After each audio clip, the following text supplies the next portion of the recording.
Ah, voilà, très bien. Alors, nous commençons ce soir cette 9e séance du 9 mars 2023 du séminaire de l'École du réel sur le transfert. Et nous sommes arrivés à cette espèce de charnière, ce texte fondamental qui est le séminaire du même nom, c'est-à-dire le séminaire sur le transfert, chez Lacan. Alors, je vais essayer de ramasser dans une séance qui va être un peu plus longue que d'habitude, une trentaine de minutes, pour vous essayer de vous transmettre l'essentiel de ce qui se passe dans ce séminaire. Parce qu'il y a un avant ce séminaire et il y a un après ce séminaire dans la question du transfert chez Lacan. Et donc, le transfert, c'est ce séminaire-là. Hein. C'est énorme. Je ne sais pas si vous l'avez lu, c'est un travail énorme. Et à cette époque, là, au seuil, le séminaire sur le transfert, ça fait je ne sais pas combien de pages. Ça fait, je ne sais pas, 470 pages, 472 pages. C'est une année de travail de Lacan. Et à cette époque-là, Lacan fait son séminaire toutes les semaines. Toutes les semaines, toutes les semaines, toutes les semaines. Alors voilà le séminaire sur le transfert dans lequel il va être question essentiellement d'un des dialogues platoniciens qui s'appelle Le banquet et qui est d'ailleurs sous-titré ou de l'amour. Hein. On effleurera aussi un autre dialogue platonicien qui est le Phèdre, parce que vous verrez pourquoi. Donc, la première partie de ce que j'ai à dire, je l'appelle la chute de l'intersubjectivité, car c'est à ce moment-là qu'il n'y a plus d'intersubjectivité chez Lacan. Ça fait rire Madame Trémolo, elle a raison. Donc, nous voici arrivés à ce point où tout va basculer sur la question, ou pour la question du transfert, avec ce fameux séminaire sur le transfert. Très précisément, son titre complet, c'est « Le transfert dans sa disparité subjective, sa prétendue situation », chaque mot est pesé chez Lacan, « sa prétendue situation », donc ce n'est pas une situation, « ses excursions techniques ». Donc c'est séminaire 8, paru au seuil en 1991. Nous préférons, de notre côté, utiliser d'autres versions parce que cette version, même si c'est la deuxième, elle est quand même un peu fautive par moment. Nous sommes donc en 60-61. 1960-61. C'est de là que date notre notion actuelle du transfert. Notre théorie, d'où notre pratique d'analyste, s'engendre à ce sujet. Lacan en est à sa 8e séance d'enseignement public. Vous savez qu'il en a fait 2 chez lui. Et là, c'est la 8e année d'enseignement public. Il est à sa 10e année d'enseignement de la psychanalyse à ses élèves, si je compte donc les 2 années d'où il a fait son séminaire chez lui. Enfin, chez lui. Oui, chez lui, si on peut dire. Bon. Celui-ci se fait encore à Sainte-Anne, le séminaire, à la clinique de la rue Cabanis. Alors, ni philosophe, ni philologue, ni helléniste, ce sont toujours des spécialités, Lacan n'est rien de tout ça. Lacan va commenter durant les 12 premières séances de son séminaire, le banquet de Platon. Car il nous faut diviser ce séminaire en 4 parties inégales. 1. Les 11 premières séances du banquet. 16, 23, 30 novembre 1960. 7, 14, 21 décembre 1960. 11, 18, 25 janvier 61 et 1er et 8 février. D'une part. 2.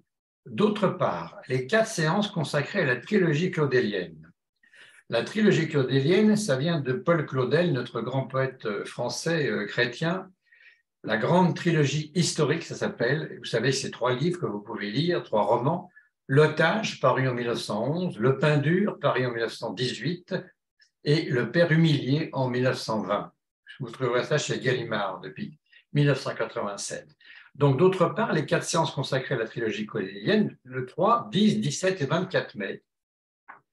Grand 3, à quoi s'ajoute un intermède de 6 séances, 8, 15, 22 mars, 12, 19 et 26 avril. Et quatrièmement, grand 4, en fin de compte, un final de 5 séances, 31 mai, 7, 14, 21, 28 juin. Voilà, c'est, on l'entrevoit bien sûr, déjà un énorme travail. Pour rentrer dans ce monument dédié au transfert, il nous faut lire à minima le Banquet de Platon et la trilogie claudélienne.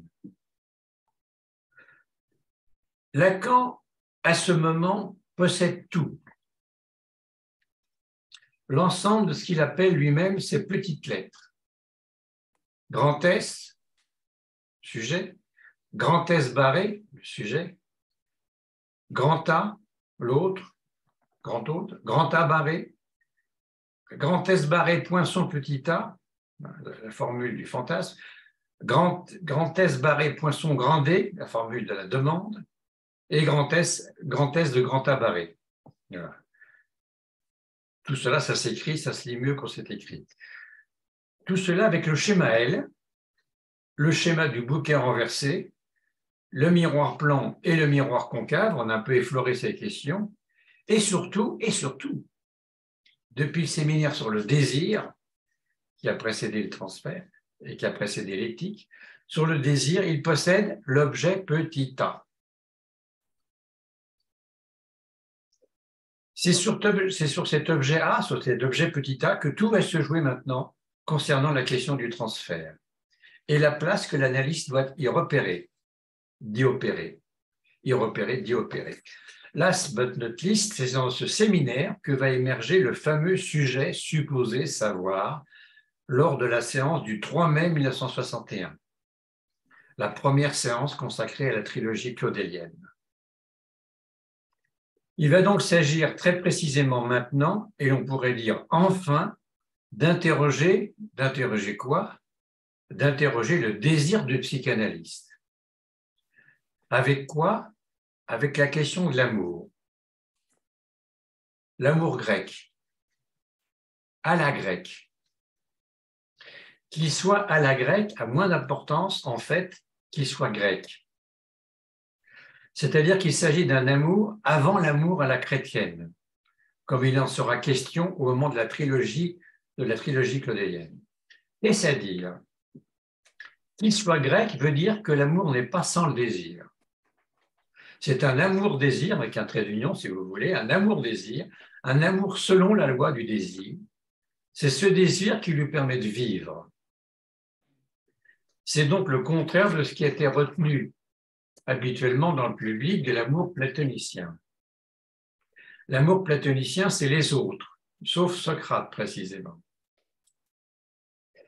Il va donc être question de l'éros, et de l'éros dans cette assemblée de vieilles tantes. Je cite, cette assemblée de vieilles tantes, comme s'exprime à un certain moment Lacan. Alors on était, je vous précise qu'à ce moment-là, on était vieilles tantes dès 35 ans à cette époque, dès 35 ans. Une assemblée de vieilles tantes, comme s'exprime à un certain moment Lacan. L'éros, il va s'agir de, je cite pour Lacan, s'en servir. Autre citation, Socrate choisit de servir Eros pour s'en servir ou en s'en servant. Voilà, citation de transfert, c'est la séance du 16 novembre 60. C'est dans ce sens que Socrate apparaît constamment pour tout problème atopique, sans lieu. Hein. C'est l'atopia de Socrate. Dans tout ce qui assure l'équilibre de la cité, dit Lacan, non seulement Socrate n'a pas sa place, mais il est nulle part. C'est toujours le 16 novembre 60. Lacan destitue d'emblée la notion d'intersubjectivité pour, derrière, laisser apparaître quoi? Laisser apparaître justement le transfert. L'intersubjectivité sur laquelle reposaient bon nombre de ses commentaires sur le symbolique, jusque-là, on est passé par là, souvenez-vous, tombe au champ d'honneur lacanien. Champ, c'est H-A-N-T. Au champ d'honneur lacanien. En effet, Lacan cesse brusquement de nous chanter la chanson de l'intersubjectivité telle qu'il le fait depuis une dizaine d'années. Il n'y a plus d'intersubjectivité. Le transfert, précisément, est ce qui fait obstacle. Alors que vous savez, la SPP, jusqu'à aujourd'hui, l'international, ils sont toujours dans l'intersubjectivité. Alors, de quoi va-t-il s'agir avec une analyse? Il s'agit de, je cite Lacan là, s'isoler avec un autre pour lui apprendre quoi? Pour lui apprendre quoi? Ce qui lui manque. Ce qui lui manque, il va l'apprendre en tant qu'aimant. Aimer, c'est d'abord la référence au corps. En Grèce de l'époque, hein. C'est d'abord la référence au corps et à ce qui l'affecte. Qu'est-ce qui affecte le corps? La beauté. Beauté, corps, amour sont ici références obligées dans le banquet. Le banquet va nous y introduire, et ce, dès la séance du 23 novembre 60. Le banquet est un texte sur l'amour, comme son sous-titre d'ailleurs le mentionne, le banquet ou de l'amour. Lacan rappelle qu'il s'agit de l'un de ces textes qui venaient d'émerger de l'Orient pour se répandre dans la culture occidentale. La première traduction en français de ces textes est due à, en latin, Ludovic Regius. Ludovic Regius. En français, en vieux que François, Louis le Roi, écrit R-O-Y, Louis le Roi, en 1559, c'est-à-dire à la veille du XVIe siècle, du début du XVIe siècle. La pagination canonique, qui nous reste jusqu'à aujourd'hui, si vous ouvrez la version des Belles Lettres, vous avez toujours une pagination, que je vais d'ailleurs faire référence quand je vais citer. La pagination canonique a été fixée par Henri Estienne dès 1578. Donc, au XVIe siècle. L'habitude universitaire le fait, ce texte, s'arrêter à l'entrée d'Alcibiade. Mais ce qui intéresse Lacan, c'est, je cite là, dans le banquet, le point autour duquel va s'éclairer au plus profond, non pas seulement la question de la nature de l'amour, que la question qui ici nous intéresse, à savoir de son rapport avec le transfert. 23 novembre 60. Alors, la scène se passe en 416 avant Jésus-Christ. 399, c'est la mort de Socrate. 17 ans plus tard. Mais 370, c'est la sortie, si l'on peut dire, du banquet, sa publication. Apollodore parle, raconte le banquet en 400, c'est-à-dire un an avant la mort de Socrate. Raconte le banquet en 400, récit qu'il a recueilli d'Aristodème. Vous voyez, c'est un tel qui a dit qu'un tel qui raconte qu'un tel. Bon. Le banquet a donné lieu à Lacan dit, des kilos de langage, c'est-à-dire des piles de livres et des tas de papiers. Depuis cette époque, bien sûr. Surtout universitaire, comme d'habitude. Lacan, lui, propose de prendre le banquet comme une sorte de compte-rendu de séance psychanalytique. Le sujet du banquet, c'est quoi? C'est, je cite Lacan, en somme, à quoi ça sert d'être savant en amour? Et ici, ce que prétend Socrate, hein, et ici, de vous apercevoir que Socrate ne dit presque rien dans son nom, presque rien dans son nom, comme le psychanalyste alors. Quelque chose à les rapprocher tous les deux. L'amour a toujours donné lieu à la fonction de la sublimation dans l'amour grec, dans l'amour courtois aussi. Mais depuis peu, Lacan mentionne que l'amour est son phénomène et sa culture et sa dimension, et depuis quelque temps désengrainé d'avec la beauté. On n'est plus dans le monde grec, antique.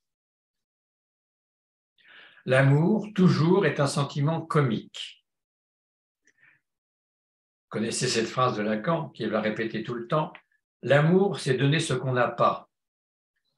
Donc, phrase que Lacan affectionne constamment, comme on l'a vu et comme on le verra, de répéter. Mais il va falloir cependant ici distinguer. Et distinguer très exactement quoi? Des places. Au moins deux. L'amant, Erastes, en grec, hein, et l'aimé, Eromenos. Deux places, c'est-à-dire aussi deux fonctions. Nous sommes à la séance du 30 novembre 1960. La première citation de Freud vient à Lacan dans cette séance. Il fait référence à ce qu'on appelle, comme on l'a longuement vu plus haut, les écrits techniques de Freud. À ce texte qu'il contient, toile de fond de ce qui s'aborde ici. Ce texte, vous le connaissez maintenant, ce sont les observations sur l'amour de transfert qu'on a étudiées précédemment, dans la technique psychanalytique au PUF en 1953. Car rien de moins qu'avec cet amour, même s'il est dit de transfert, va se poser la question de la fin de l'analyse. Voilà. Émergence de la question de la fin de l'analyse. Je cite un petit bout de Lacan.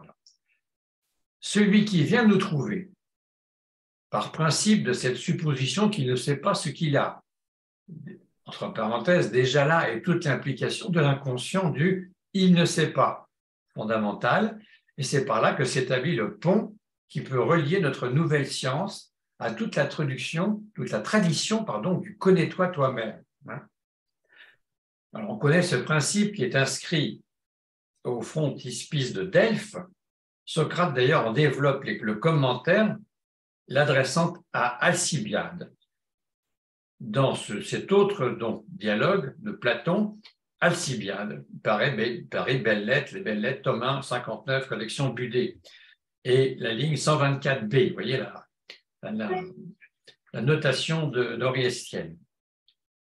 D'accord. Donc, à Delphes, c'est le principe de la philosophie grecque. Connais-toi toi-même. Bien sûr, il y a une différence fondamentale, dit Lacan. L'accent est complètement déplacé de cette « il ne sait pas ». La question de la fin de l'analyse, comme jamais elle ne l'a encore été posée, la fin, oui, c'est-à-dire son terme. Télos, en grec, télos. Aboutissement, terminaison de l'analyse. Pour Freud, cela est resté un manque. Castration chez l'homme, robe de la castration, dit Freud, robe de la castration. Pénisneide, envie de pénis chez la femme, dit-il. Il y a donc ici, chez Freud, impasse. Deux termes, deux places, deux fonctions, venons-nous de dire, certes oui, mais en fait trois, si l'on y regarde de près. En grec, l'érastes, l'amant, Eros, l'aimant, Eroménos, celui qui est aimé. Un problème pourtant se pose. Ce qui manque à l'un n'est pas ce qu'il a caché dans l'autre. Et c'est là tout le problème de l'amour. Il n'y a pas coïncidence, mais déchirement, discordance. Lacan dit, il lui suffit d'être dans le coup, d'aimer, pour être pris à cette béance, à ce discorde. À la séance du 7 décembre 60, l'amour, ainsi, est dit chose bien délicate, toujours prête à basculer. Lacan met cette phrase au tableau en grec, je vous épargnerai le grec, au début de la séance. Il met au tableau, en grec, un désir redoublé est de l'amour, mais l'amour redoublé devient du délire. Le 14 décembre 60, Lacan, à cette séance, pose, on pourrait dire enfin, la question subjective du transfert en psychanalyse. C'est ici encore celle du demandeur. Il l'annonce comme ça. Cette question est simple, dit-il. C'est celle du transfert. Je veux dire qu'elle se propose de partir des termes déjà élaborés. Un homme, le psychanalyste de qui on vient chercher la science de ce qu'on a de plus intime, car c'est là l'état d'esprit dans lequel on l'aborde communément, et donc de ce qui devrait être d'emblée supposé. Alors là, je fais une petite halte sur ce premier supposé. Nous repérons, je dis ici, à la séance du 14 décembre 1960 du transfert, ce qui pour nous est la première, puis deuxième et troisième émergence du terme supposé, qui fera Flores pris un peu plus tard dans le syntagme sujet, supposé, savoir. Mais là, il passe mezzo voce comme ça. Alors, je cite le passage, et donc de ce qui devrait être d'emblée supposé, comme étant le plus étranger, et d'ailleurs qu'on suppose en même temps, comme devant lui être le plus étranger, nous rencontrons ici au départ de l'analyse cette science, pourtant, l'analyse, il est supposé l'avoir. 3. Voilà. Mais le sujet supposé savoir qui est déjà là, vous voyez, en filigrane, va apparaître un peu plus tard. Pourtant, on n'est pas dans le concept de sujet supposé savoir, simplement ce signifiant de supposer, coup sur coup, arrive à ce moment-là. Donc, je vous le précise, dans la note de 14 décembre 60, vous pourrez aller vérifier dans le transfert. Alors, pourquoi cette situation, définie en termes subjectifs, engendre-t-elle, comme le dit Lacan, quelque chose qui ressemble à l'amour? Car c'est ainsi qu'on peut définir le transfert. Disons mieux, disons plus loin, dit-il, quelque chose qui met en cause l'amour, le met en cause assez profondément, l'interroge. Le 21 décembre 60, nous y sommes. C'est dans cette séance que Lacan nous indique sa méthode de lecture, que voici. Il dit: c'est toujours pour ce qu'il nous fait entendre à nous qu'un discours, même prononcé à une époque très lointaine où les choses que nous avons à entendre n'étaient point en vue, c'est-à-dire 400 ans avant Jésus-Christ, nous l'interrogeons, ce discours, non pas comment le discours se situe dans l'histoire, écoutez bien, mais comment l'histoire elle-même surgit d'un certain mode d'entrée du discours dans le réel. Le 11 janvier 1961, nous entrons précisément dans le réel. Nous y sommes. De facto, nous y voyons engagés. Le poids maintenant va porter sur l'analyste.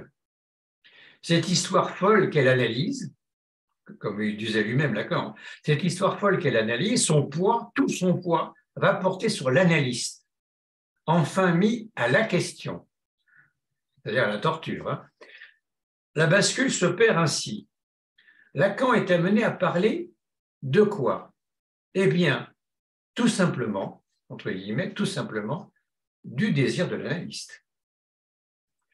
Il dit que la complexité de la question du transfert n'étant aucunement limitable à ce qui se passe chez le sujet dit patient, à savoir l'analyser.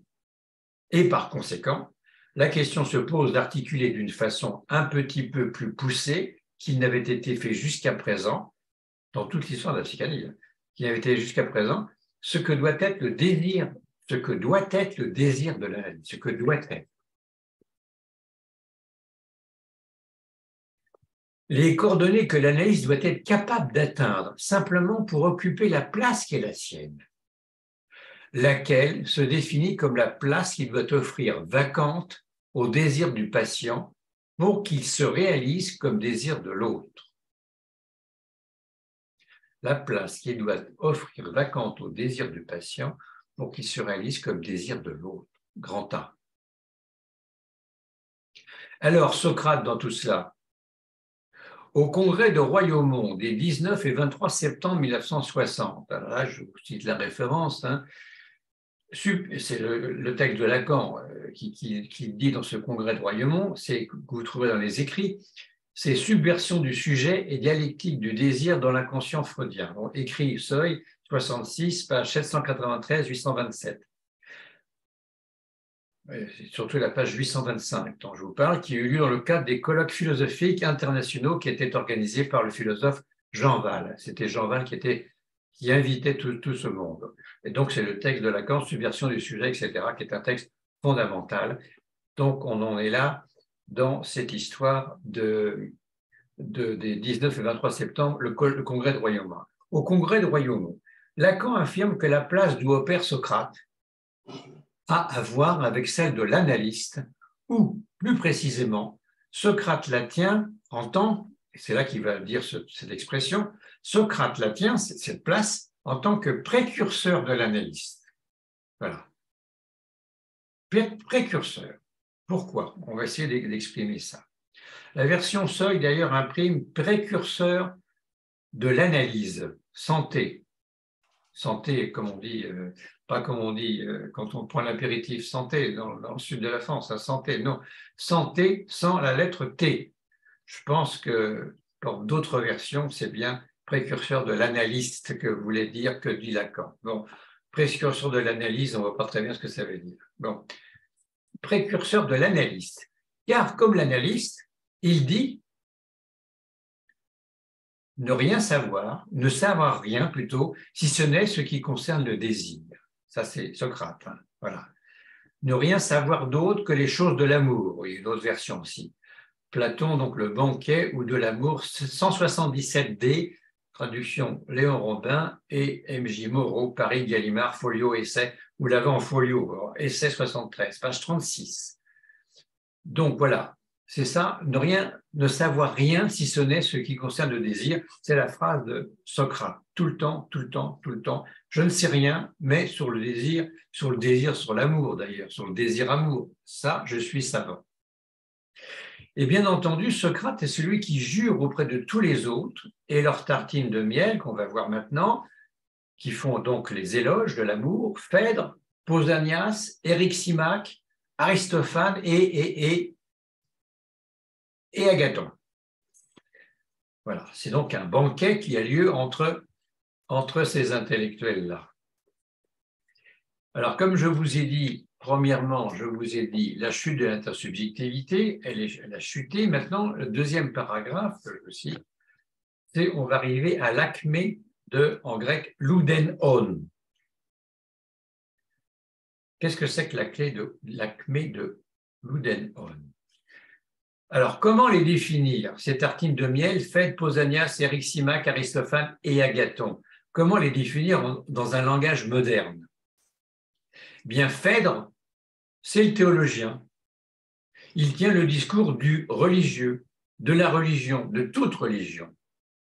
Pausanias, c'est le politique. Le politique épris d'éducation. C'est l'éducateur né. Il tient le discours moderne du sociologue. Eryximach, c'est le médecin. Il tient le très actuel ou éternel discours du médecin. Aristophane, c'est le poète comique, c'est-à-dire l'ennemi de Socrate, son détracteur invétéré.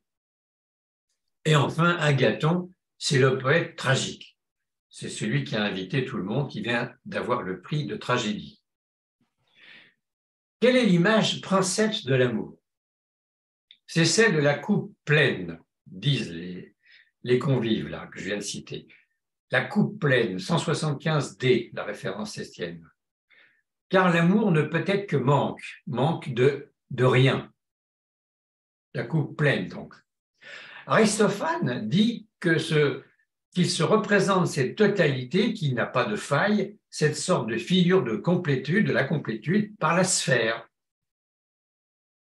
Par la sphère, deux moitiés séparées, alors réunies, formant l'un, écrit avec un U majuscule, formant l'un. Phèdre dit que l'amour n'est pas redevable d'un père. Il n'a pas de père, autant qu'il n'a pas de généalogie, qu'il est non engendré. Pour quelle raison? Pour la, entre guillemets, bonne raison que de tous les biens, il est la cause première. Eryximach et Agathon n'ajoutent au fond pas grand-chose. Mais ce que disent ainsi les 5 compères suppose tout de même quelque chose. Quoi? Qu'il y a concernant Eros un lieu du savoir déjà là. Il faut seulement se donner les moyens de le retrouver. C'est à dire sinon que ce lieu, en tout cas, n'est donc pas à produire. Il y a pour eux un savoir. Ce savoir est déjà inscrit quelque part. Et l'amour est conforme à ce savoir. Comment donc l'atteindre? Chacun répond à sa manière. Phèdre pense que c'est en louant les dieux. Aristophane, lui, croit que c'est plutôt en s'adressant à l'un originel, c'est-à-dire en fait au mythe de cet un, sous la forme de l'archaïa physique, la physique, en s'essayant à le rejoindre, ce mythe. Pausanias, lui, pense qu'il faut pour ce faire se conformer à la loi de la cité, ici celle d'Athènes. L'aimé, les romaines, donnent ses faveurs à ses amants, ses érastes, en fonction, en accord des règles en vigueur, c'est-à-dire conformément à une éthique dans la cité où prime l'amour éducateur. S'il s'accorde à être aimé, c'est dans un but, une finalité. Cela doit servir socialement à acquérir de l'autre, quant au l'autre aimant quoi? Acquérir quoi de l'autre? Honneur, courage, vertu. C'est le monde grec, ancien. Dès lors, il se doit d'être attentif, car la voie se calcule. Il y a le profitable, mais aussi l'inutile. Il lui faut être prudent, pudique, mesuré et pratiquer la mise à l'épreuve. Pourtant, tout ceci ne semble écouter le ton même sur lequel on prend soin de s'exprimer, n'être qu'une vaste bouffonnerie. Ces 5 éloges n'arrêtent pas d'en rajouter dans l'ironie et la parodie de cette description de l'amour comme plénitude. Et cette plénitude, in fine, en fin de compte, où la situer sinon du côté de l'aimer, les romaines? Car aimer, c'est être aimable, c'est-à-dire vouloir faire ce qu'il faut pourquoi? Ben pour être aimé. Beau, vrai et bon sont ces 5 discours. À ce titre, sont-ils autre chose qu'opinion, mythe ou fiction? Socrate va effectuer une coupure dans tout cela, car ce qui l'intéresse, c'est l'épistémé, le savoir en grec. Seule chose qui peut nous donner la raison de tout dire qui puisse s'afficher comme vrai, bon et beau. Socrate prend les choses à l'envers. Socrate aime, certes, mais il aime le savoir. Que le savoir? Il a l'éros en tous les cas du savoir. Mais éros, c'est manque. Et ici, précisément, manque de savoir. Éros, c'est imparfait. Coupe vide, dit-il, par rapport à la coupe pleine de tout à l'heure. Coupe vide plutôt que pleine. Éros, c'est manque de ce que je n'ai pas. Épithumia, le désir. Je ne peux savoir sur Éros sans aimer le savoir, sans être littéralement animé de l'amour du savoir. Arrivé au terme où je ne sais plus, je me tais donc. Et Socrate de même se tait. Il laisse par sa bouche parler qui? Parler Diotime. C'est intéressant, c'est la seule femme. Parler Diotime. Diotime est donc convoquée. Elle n'est pas vraiment dans le cercle de ces messieurs. Elle est un petit peu en dehors, mais elle est convoquée et elle s'avère platoniste, sinon platonicienne, dans son propos. Elle parle à la place de Socrate, hein, elle dit que la mère d'Éros, c'est Pénia, la pauvreté, ce qui fait de lui un être sublunaire, qu'il circule et agit dans le registre de l'instable, de l'incertain. Mais Éros a un pouvoir, car il est fils de Poros, la richesse. Par son père, il a la capacité d'atteindre au céleste, au champ de l'immortalité, comme à celui de la certitude. Éros est donc ce go-between, ce daimon, ce petit démon qui permet à l'humain de balancer d'un monde à l'autre. Cet entre-deux qui, par son dire bien, arrive à produire au sein de la beauté, au cœur d'une esthétique tant des corps que des âmes, un mouvement d'élévation ou plus justement d'érection de l'être, Mais cette érection de l'être par la beauté devient assez vite, à nouveau, donc, une érection de l'être pour la beauté. Par la beauté, on revient pour la beauté. C'est alors à nouveau le beau que l'on vise. Et le beau, c'est l'un, grand U. Retour à la case départ. Donc, c'est foutu à nouveau. Ce qui se joue dès lors est purement à repérer en termes d'identification par le moyen de cette bien collante idéalisation de l'être. Idéalisation de l'être à quoi? À ce que Freud repère et nomme ich-idéal, on l'a vu, idéal du moi. Soit ce qui fait support, socle, au bon vieux narcissisme. De là, de ce point en grand I, d'où on me regarde, je me vois aimable, donc possiblement et surtout logiquement aimer. Ce n'est plus simplement un vœu ni un vouloir-être, c'est tout crûment un devoir-être. L'autre doit, l'autre grand A, l'autre doit plus, me doit de m'aimer. Il est mon éraste, comme je dois être son éromène. Enfin, je n'ai plus à me préoccuper d'être éraste, désirant, car, ce car est d'importance, car je suis devenu éromène, désiré. Je me suis promis en un peu plus à aimer. Voilà où on est dans ce moment où va arriver Alcibiade.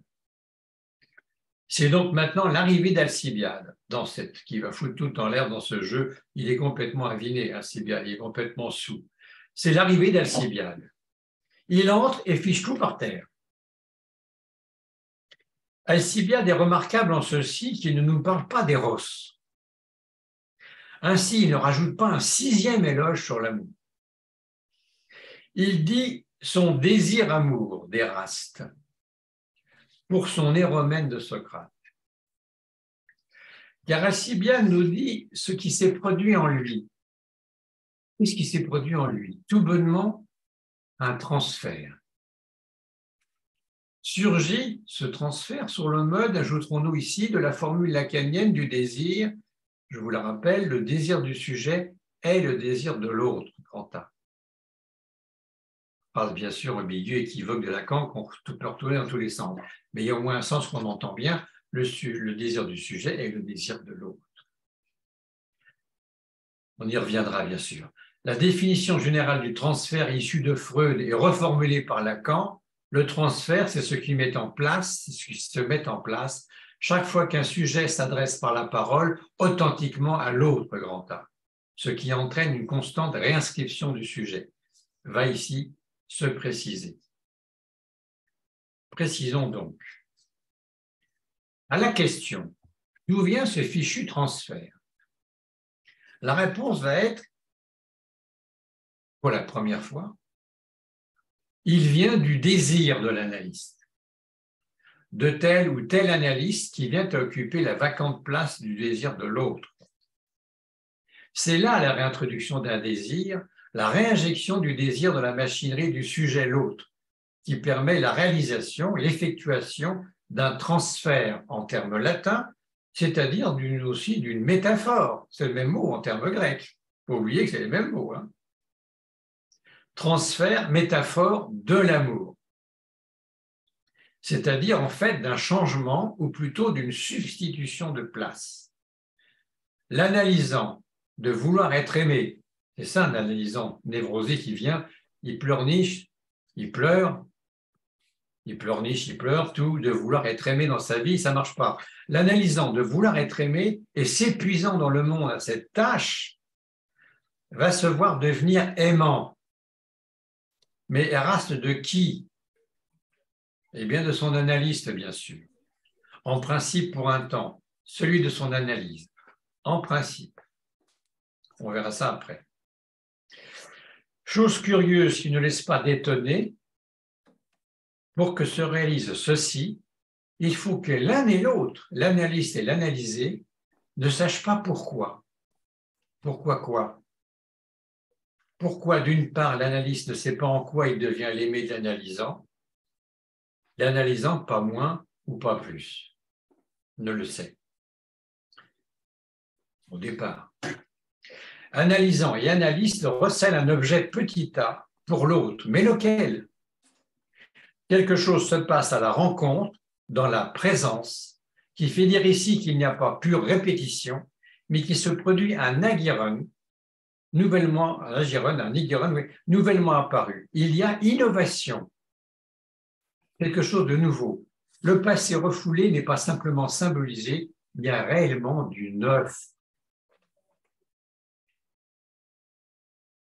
C'est Socrate qui a d'abord désiré aimer Alcibiade. Ne l'oublions pas. Ce naïf et plaisantin, on trouve cette expression naïf et plaisantin dans le dialogue Alcibiade, 216e, dans le dialogue socratique, dialogue de Platon, Alcibiade. naïf et plaisantin. Alcibiade fut même son premier désir aimé à Socrate. Son premier éromène. Ils ont fait couple, tous les deux, ils ont couché ensemble, tout simplement, pour parler français. Mais Alcibiade ne sait pas pourquoi. Et bien sûr, il cherche à le savoir. Que me veux-tu, Socrate? Que me veux-tu? C'est le fameux Kévoï dont se sert Lacan et qui place sur son grade du désir. Kévoï, qu'est-ce que l'autre me veut? Que me veux-tu? Quel est ton désir? Pourquoi moi? Que veux-tu de moi? Si Alcibiade pose et se pose ces questions, c'est pour savoir ce qu'il en est pour Socrate. L'éromène, celui qui se veut ou se croit ou se pense à cette place, ne sait pas ce que l'autre lui veut dans son désir. C'est bien entendu la position du névrosé par excellence. Lacan cite le vers de Victor Hugo, extrait de Bose endormi. Bose ne savait pas qu'une femme était là, Ruth ne savait pas ce que Dieu voulait d'elle. Voilà, ça c'est dans Bose, oui c'est ça, c'est dans Hugo. Il est cependant nécessaire d'aller chercher dans cet autre dialogue platonicien, je vous disais au début, le Phèdre, pour y trouver, comme déjà écrit, le transfert en tant que substitution de place. Nous y trouvons le regard, la vision par l'aimé de son aimant. La vision de son aimé y est prépondérante dans Phèdre au vers 251b. Je cite. Une fois reçu par la voix des yeux de l'émanation, alors l'émanation c'est intéressant, je fais une petite note, émanation il s'agit d'un courant, un flux, en grec iméros, iméros, mot déjà présent dans Sophocle pour qualifier le désir d'Antigone, dans l'expression iméros énarges. Iméros énarges, ça veut dire la brillance, l'éclat du désir qui émane de l'héroïne, donc Antigone, et dont le cœur témoigne. Donc ce mot de iméros énarges est donc présent déjà à ce moment-là. Le transfert en tant que substitution, nous trouvons dans le regard la vision par l'aimé de son amant y est prépondérante dans le fait que je viens de citer. Une fois reçu par la voix des yeux de l'émanation, de la beauté, l'initié s'échauffe. Voilà. L'émanation. Phèdre 255D maintenant, on peut le citer.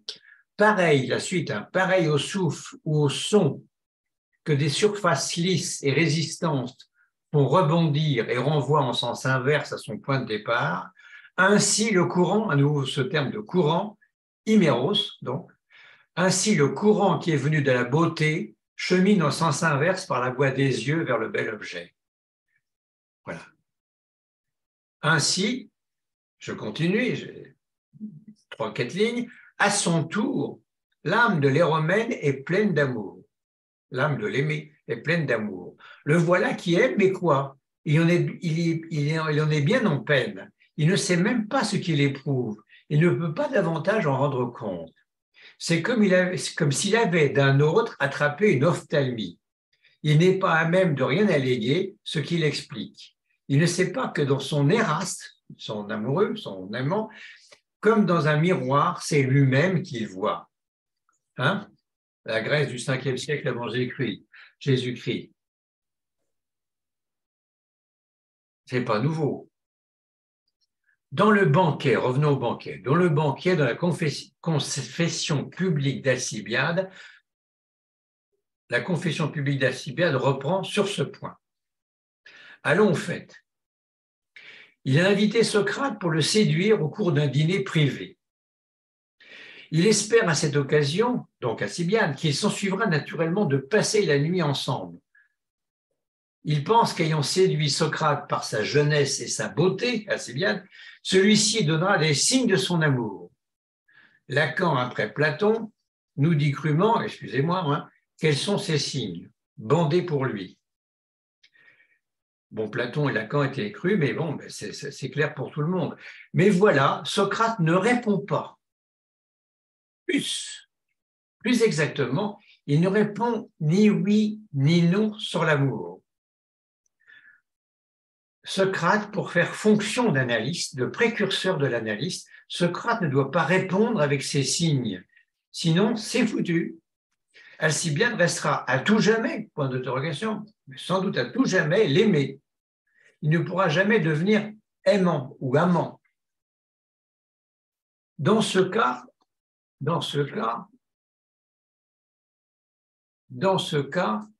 le transfert, la métaphore, donc, la substitution des places sont ratées. Quel est le désir de Socrate? Il veut faire émerger, surgir en Alcibiade le désir. Qu'il soit désirable, Alcibiade, qui en doute? Certainement pas Socrate lui-même. Qu'il soit désirant, cela est moins évident jusqu'à présent. Mais désirant, qu'est-ce à dire? Tout simplement que du manque soit en lui. Que du manque soit en lui, c'est par le manque que naît le désir. Ainsi, par sa confession publique, Alcibiade, racontant la scène, s'expose. Il dit sa passion pour Socrate. J'espère que vous avez lu le banquet. Il l'avoue même sans pudeur. Il se jette à l'eau. Il accomplit la métaphore de l'amour en constituant son éromène, Socrate, c'est-à-dire celui qui recèle l'objet de son désir. Mieux, l'objet qui cause son désir. Car son dire fait exister l'objet de son fantasme, lieu d'où se cause son désir. C'est précisément l'éloge même qui produit l'objet. L'éloge même qui produit l'objet. L'éloge que est en train de faire Alcibiade de Socrate devant le public. C'est l'éloge même qui produit l'objet. Il s'agit bien d'une production que cet agalma, terme utilisé dans Platon, le plus souvent au pluriel, les agalmata. À partir de cet instant, Alcibiade ne demande plus des signes de l'amour. Il dit, au-delà de son narcissisme incomblé, le désir causé par l'agalma que recèle pour lui Socrate, en cette boîte assez rustique qui lui sert de corps. Nous sommes ici au-delà de l'image qui habille Socrate. C'est très exactement cet au-delà qui fait tenir l'image de Socrate. Et c'est très précisément ce que Lacan appelle l'objet A, l'objet petit a.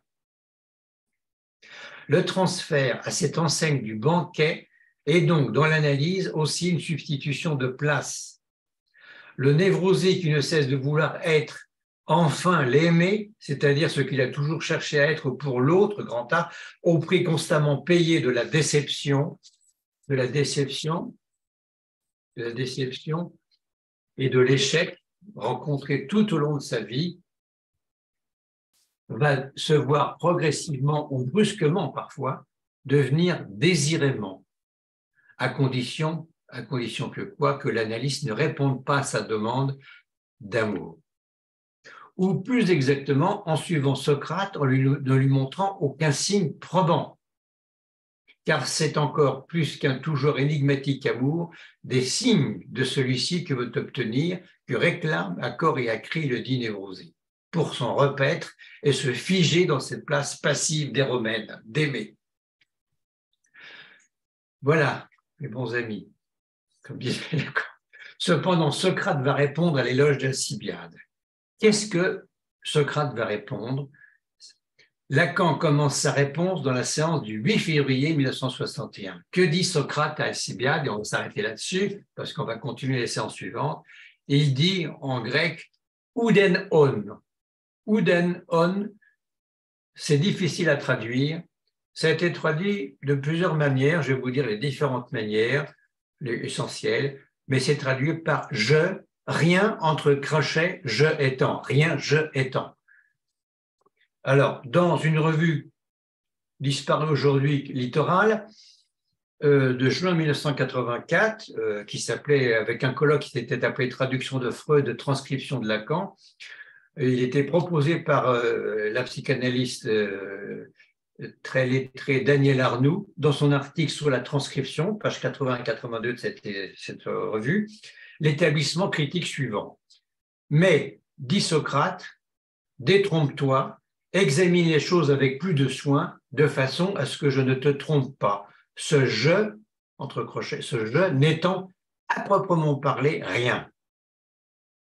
On notera encore la traduction Guillaume Budet, eh bien, examine les choses avec plus de soin, de peur de te méprendre sur moi et sur mon néant réel. Ou encore une dernière, et on va s'arrêter là-dessus, et encore donc celle de Mario Meunier, qui dit mais réfléchis avec plus d'attention, pour que tu ne puisses point te méprendre sur le rien que je vaux. Voilà. Voilà. Oudenon, rien, je étant, voici la réponse cinglante de Socrate à Alcibiade. Je ne suis rien. Là où tu vois quelque chose, il n'y a rien. Mais ce rien, je vous le rappelle, ce rien dans la langue française qui réfère au latin, ce rien, ce reus, ce rien, hein, res, la chose, reus, le réel, on est tout près de la question du réel. Ce rien, c'est le réel. Voilà. J'espère que vous n'avez pas vous avoir rabattu trop les oreilles, mais il fallait en passer par là pour voir comment il développe cette question, parce que maintenant, on va être dans l'après-séminaire du transfert. On va voir les autres séances du transfert. Je vous expliquerai pourquoi je ne développerai pas la trilogie claudéenne. Je vous ai dit un petit mot ce soir. Pas de développement de la trilogie claudéenne, parce qu'il s'agit d'autre chose. Il s'agit d'une autre forme d'amour, l'amour donc chrétien. Ça n'apporte pas grand-chose dans la discussion, ça n'apporte pas grand-chose dans l'avancée. Il se fait sur le dialogue platonicien du banquet. Et après, Lacan s'en rend compte parce qu'il fait d'autres séances. Ça, on y reviendra sur ces autres séances où il va attaquer la question du fantasme. Et à la fin, il a compris qu'il a raté un peu ce séminaire, très long séminaire, et on verra pourquoi. Mais pour l'instant, cette avancée théorique, elle est là, dans ce séminaire et dans ces séances-là qui tournent autour de Socrate. Le transfert, c'est quoi? Un changement de place. C'est donc une métaphore. Transfert et métaphore, transfert en latin et métaphore en grec. Métaphore, ça porte ailleurs, ça transporte, ça change de place. Ça prend une place et ça la pose ailleurs. Bon, je ne sais pas si j'étais audible. Vous pourrez réécouter mon charabia dans quelques heures. Est-ce que c'était complètement inaudible? Je vous ai résumé dans cette phrase-là. Le transfert, c'est un changement de place. Ça n'a jamais été énoncé dans la théorie de la psychanalyse en général. À cette époque, ni les Anglais, ni les Américains, ni les Italiens, personne n'avance cette question-là. Et donc, c'est ce qui a fait vraiment la vraie fracture entre Lacan et les hypéistes. Elle est là. Elle est là. Il n'y a plus d'intersubjectivité. Alors que vous ouvrez les bouquins de la SPP aujourd'hui, de l'international en général, ils sont toujours sur l'intersubjectivité.